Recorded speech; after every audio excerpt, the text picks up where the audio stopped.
Hello, good morning friends. आप लोग कैसे हैं? आशा करता हूँ कि बहुत अच्छे होंगे आप लोग।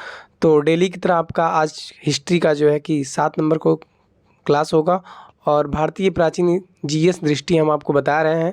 इसमें आज का पॉइंट क्या है? तो प्राचीन इतिहास में स्थापत्य कला में मंदिरों की चर्चा की गई है और इसी के साथ चलिए हम वीडियो को स्टार्ट करते हैं। हाँ, तो चलिए दोस्तों, आज हम आपको बताएंगे प्राचीन भारत के स्थापत्य कला की बात करेंगे हम। तो खजुराहो के मंदिर की बात करेंगे। तो मध्य प्रदेश के छतरपुर ज़िले में स्थित चंदेल राजाओं के द्वारा निर्मित की गई है ये खजुराहो की मंदिर। ये 950 से 1050 ईस्वी के मध्य इसका चर्चा किया गया है। और इसमें पहला है कंदरिया महादेव मंदिर। सर्वप्रथम मंदिर उस समय के खजुराहो में निर्मित मंदिर है, ये मंदिरों में निर्मित है। और 85 मंदिरों के निर्माण का उल्लेख जो है वैष्णव, शाक्त, शैव एवं जैन धर्म से संबंधित है। मानतेगेश्वर मंदिर भगवान शिव को समर्पित है ये। और पार्श्वनाथ मंदिर ये जैन मंदिर है। और अन्य मंदिर कौन कौन से है? 64 योगिनी, ब्रह्मा दुल्हा देव मंदिर और जिननाथ का मंदिर है। और यूनेस्को की विश्व धरोहर इस स्थल सूची में शामिल है ये खजुराहो के मंदिर। और मंदिरों की निर्माण शैली जो है नागर शैली में है। तो इसी क्रम में आप खजुराहो के मंदिर के बारे में जाने हैं और इसके आगे चलते हैं हम। तो आगे है आपका ये एलिफेंटा। तो एलिफेंटा गुफा मंदिर है ये। मंदिर का निर्माण जो है राष्ट्रकूट शासकों द्वारा कराया गया था। और त्रिमूर्ति शिव की प्रतिमा है यहाँ पे। और कुल 7 गुफाएं हैं, जिसमें 5 गुफा जो है हिंदू धर्म से संबंधित है और 2 गुफा जो है बौद्ध धर्म से संबंधित है। और इसी क्रम में हम आगे चलते हैं। तो एलोरा की बात करेंगे हम। तो इसकी स्थिति हम बता दें, औरंगाबाद ज़िला ये महाराष्ट्र में है, वहाँ पे एलोरा है। और इसका प्रसिद्धि शैलकृत गुफा मंदिर है। और यहाँ पे जो बताते हैं आपको कैलाश मंदिर स्थित है। शैलकृत स्थापत्य और द्राविड़ शैली में है ये। कृष्ण प्रथम और राष्ट्रकूट द्वारा निर्मित की गई है ये। कुल 34 शैलकृत गुफाएं हैं। 1 से 12 जो है बौद्ध धर्म से संबंधित है और 13 से 29 जो है ये हिंदू धर्म से संबंधित है और 30 से 34 जैन धर्म से संबंधित है। और इसी क्रम में हम आगे चलते हैं। तो सूर्य देव का मंदिर हम कोणार्क की बात करेंगे। तो इसके निर्माता जो है नरसिंह देव वर्मन प्रथम चोड़गंग द्वारा इसे निर्मित कर दिया गया था। और निर्माण काल की हम बात करें तो 13वीं शताब्दी ईस्वी में इसका निर्माण हुआ था। और मंदिर का आधार हम बात करें तो इसका विशाल चबूतरा है, जो चारों ओर पत्थर के तरासे हुए पहिए लगे हुए हैं। और 7 अश्व की स्वतंत्र मूर्तियां यहाँ पे हैं। तो इसी क्रम में आगे चलते हैं हम। तो लिंगराज मंदिर की विशेषता हम बताएंगे। तो ये जो लिंगराज मंदिर उड़ीसा के भुवनेश्वर में स्थित है और ये नागर शैली में निर्मित की गई है। और आर्य नागर शैली का सर्वोत्तम मंदिर है ये लिंगराज मंदिर। और सबसे आकर्षण भाग क्या है? इसका शिखर जो सबसे आकर्षण भाग है देखने में। और इसी क्रम में हम आगे चलते हैं। तो ये आपका अंकोर वाट मंदिर है। तो ये जो है यशोधरपुर यानी कि अंगोर में है, अंगकोर में। और कंपुचिया यानी कि कंबोडिया में स्थित है ये अंकोर वाट मंदिर। और सूर्यवर्मन द्वितीय द्वारा 12वीं शताब्दी में इसे निर्मित हुआ था। और विष्णु देवता को समर्पित है ये अंकोर वाट मंदिर। और इसी क्रम में आगे चलते हैं। तो जो अंकोर वाट मंदिर है ये द्राविड़ शैली में निर्मित है और इसे विश्व का सबसे बड़ा हिंदू मंदिर समूह इसे माना गया है। तो इसी क्रम में हम आगे चलते हैं। मंदिर निर्माण शैली तो जो है कि पहली निर्माण शैली है नागर जो है इसमें समस्त उत्तरीय भारत में प्रचलित है ये। और उदाहरण के लिए हम बता दें तो उड़ीसा के मंदिर इससे संबंधित है। और द्राविड़ शैली की हम बात करें तो द्राविड़ भारत में प्रचलित की गई है, कृष्णा नदी कुमारी अंतरीप के मध्य में। और उदाहरण की हम बात करें तो एलोरा का कैलाश मंदिर जो है द्राविड़ शैली से संबंधित है। और बेसर शैली से ये नागर एवं द्रविड़ शैलियों का मिश्रण है। कौन? बेसर शैली। इसका दूसरा नाम क्या है? चालुक्य शैली। बेसर शैली का दूसरा नाम चालुक्य शैली है। और इसी क्रम में हम आगे चलते हैं। सोनागिरी। तो सोनागिरी की स्थिति हम बताएं तो दतिया यानी कि मध्य प्रदेश के निकट जो दतिया स्थान है ये सोनागिरी का स्थिति है। और विशेषता की बात करें तो सोनागिरी की विशेषता जैन धर्म का पवित्र स्थल माना जाता है सोनागिरी। महत्वपूर्ण तथ्य की बता दें कि चारों ओर सफ़ेद जैन मंदिर है यहाँ पे। इसका महत्वपूर्ण तथ्य यही है। और वर्तमान संदर्भ की बात करें इसमें तो 77 जैन मंदिर पहाड़ियाँ पर ये है और 26 गांव में कुल संख्या 103 है इसकी।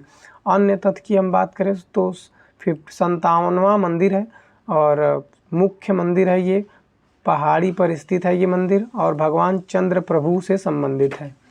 और इसी क्रम में हम आगे चलते हैं तो इसमें हम बताएंगे आपको मंदिर स्थान और निर्माता, कौन सी मंदिर का स्थान कहाँ है और निर्माता कहाँ है, और मंदिर के बारे में आपको मंदिर के बारे में जो भी जानकारियाँ या फिर सभी मंदिर के बारे में हमने एक ठो वीडियो डाला है, आप हमारे प्लेलिस्ट में जाके आप उसको चेक कर सकते हैं। तो चलिए हम क्रम वाइज दिखाते हैं आपको। दिलवाड़ा जैन मंदिर, दिलवाड़ा का जैन मंदिर ये स्थित है माउंट आबू में और निर्माता इसके कौन थे तो भीमदेव प्रथम के सामंत बिमल शाह द्वारा इसे निर्मित कर दिया गया था। और पालीताड़ा जैन मंदिर ये शत्रुंजय पहाड़ियाँ यानी कि भावर नगर में स्थित है और भीमदेव प्रथम इसे निर्मित कराए थे। और भीमदेव प्रथम इसे नहीं, मोढेरा सूर्य मंदिर का भीमदेव प्रथम निर्मित करवाए थे, ये गुजरात में है और इसकी जानकारी नहीं है। रथ मंदिर की हम बात करें तो ये महाबलीपुरम में स्थित है और इसके निर्माता पल्लव शासक द्वारा इसे निर्मित किया गया था।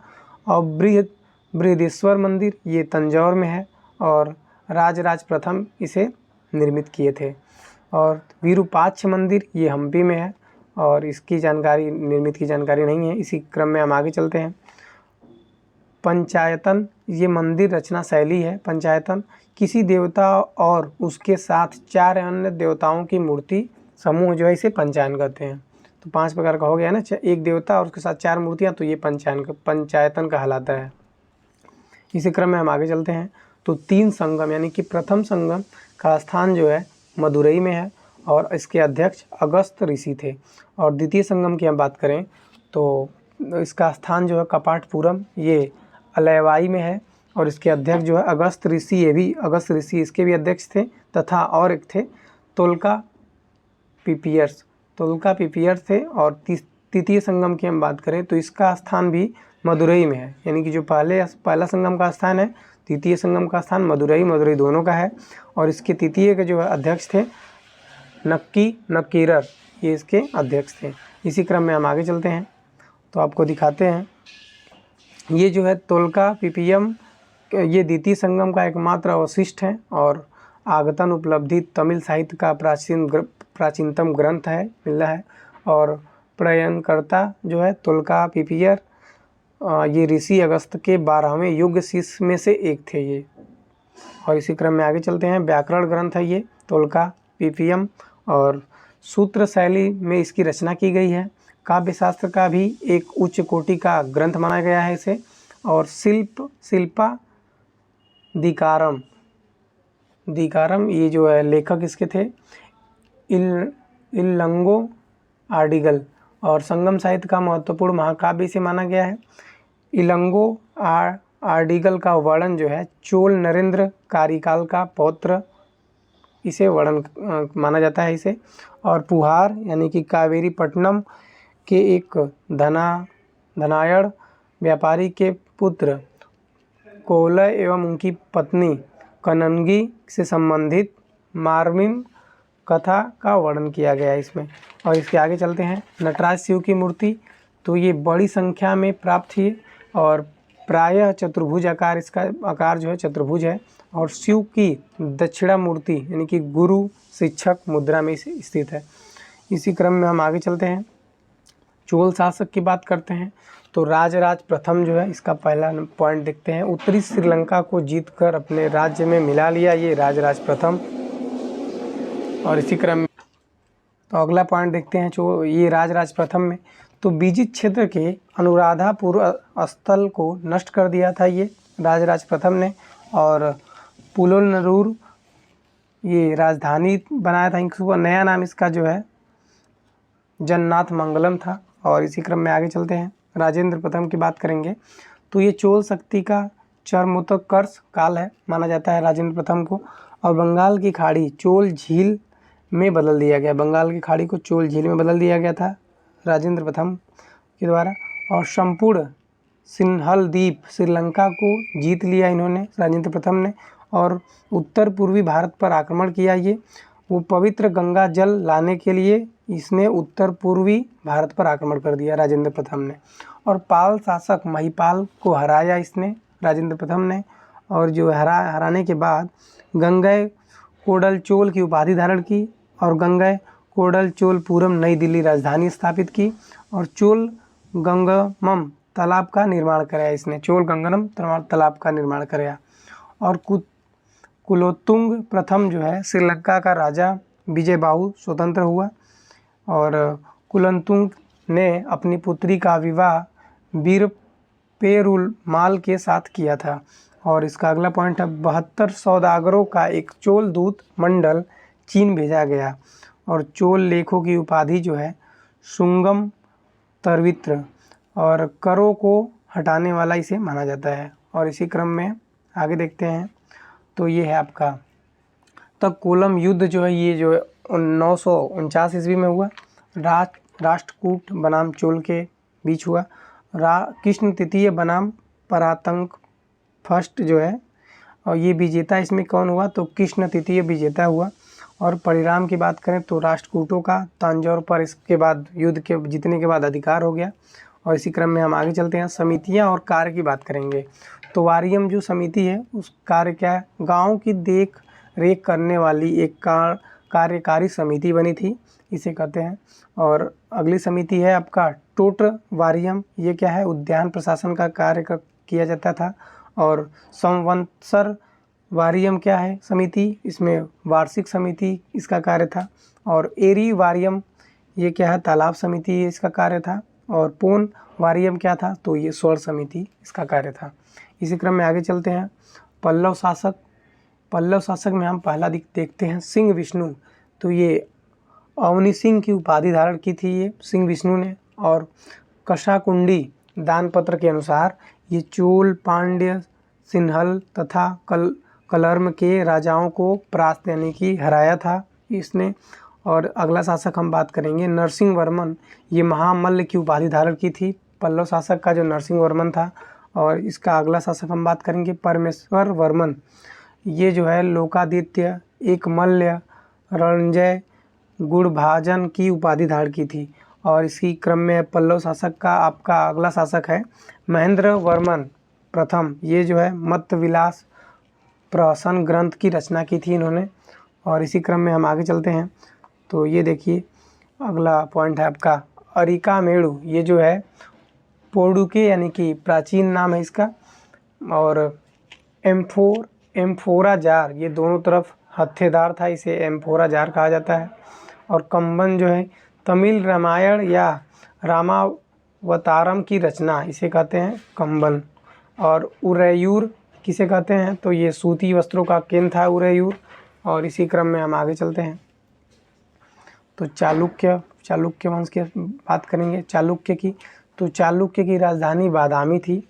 और पुलकेशिन प्रथम ये वास्तविक संस्थापक इसे माना जाता है चालुक्य वंश का। और पुलकेशिन द्वितीय ये सर्वाधिक योग्य तथा शक्तिशाली शासक था चालुक्य शासकों में से, ठीक है। और पुलकेशिन द्वितीय की बात करें तो 610 ईस्वी से 642 ईस्वी तक शासन किया इसने। और एहोल अभिलेख की रचना रविकृति को माना गया है। और महिलाओं की नियुक्ति प्रायः उच्च पदों पर की जाती थी। और चंद्रादित्य की रानी विजय भट्टारिका ने अपने नाम से 2 ताम्रलेख लिखवाए थे, ताम्रलेख।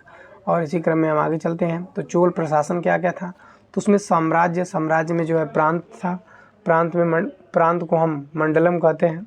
और प्रांत के नीचे था आपका कोट्टम को हम वलनाडु कहते हैं। और कोट्टम के नीचे नाडु यानी कि जिला था। और जिला के अंदर में था ग्राम सभा, और इसे कहते हैं। इसी क्रम में आगे चलते हैं, पांड्य राज्य की बात करें हम तो जीवन रेखा इसे वेदी नदी को माना गया है। इसमें पांड्य राज्य में जीवन रेखा वेगी नदी को। और पांड्य राज्य की स्थिति हम बताएं कावेरी नदी के दक्षिण में ये स्थित है। और राजधानी जो है पांड्य राज्य की ये मदुरा में था।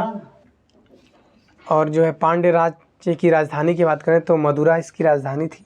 और 26 ईसा पूर्व में जो है पांड्य राज्य एक दूत को रोम भेजा था। और इस पांड्य राज में ही मीनाक्षी मंदिर का निर्माण कराया गया था। जयंत वर्मन शासक, ये वनवान की उपाधि धारण की थी इसने। और इसी क्रम में हम आगे चलते हैं तो प्राचीन साहित्य एवं साहित्यकार की बात करेंगे। तो जो हिस्टोरिका है ये हेरोडोटस यानी इतिहास का पिता इसे कहते हैं, हेरोडोटस को आपको बताए थे। इसमें इसकी साहित्य हिस्टोरिका साहित्य है और साहित्यकार है हेरोडोटस सॉरी। और मुद्रा राक्षस ये जो है साहित्य है और इसके साहित्यकार हैं विशाख दत्त। और ये अष्टाध्यायी के साहित्य के साहित्यकार हैं, पाणिनि से माना जाता है। और ब्रह्मा स्फुट सिद्धांत के साहित्यकार जो है ब्रह्मगुप्त को माना जाता है। आर्यभट्टीय के जो है साहित्यकार आर्यभट्ट को माना जाता है। और इसी क्रम में हम लोग आगे चलते हैं तो हम देखेंगे साहित्यकार। तो हम साहित्य की बात करें तो वराहमिहिर के जो है साहित्यकार थे बृहज्जातक और पंच सिद्धांतिका और बृहत संहिता। और इसी क्रम में अश्वमेध की बात करें हम तो बुद्ध चरित्र, सौंदरायन नंद और सारिपुत्र प्रकरण। और इसी क्रम में आगे चलते हैं। हर्ष की हम बात करें, जो हर्ष साहित्यकार था इसने प्रियदर्शिका, रत्नावली और नागानंद जो है इसकी साहित्य थी।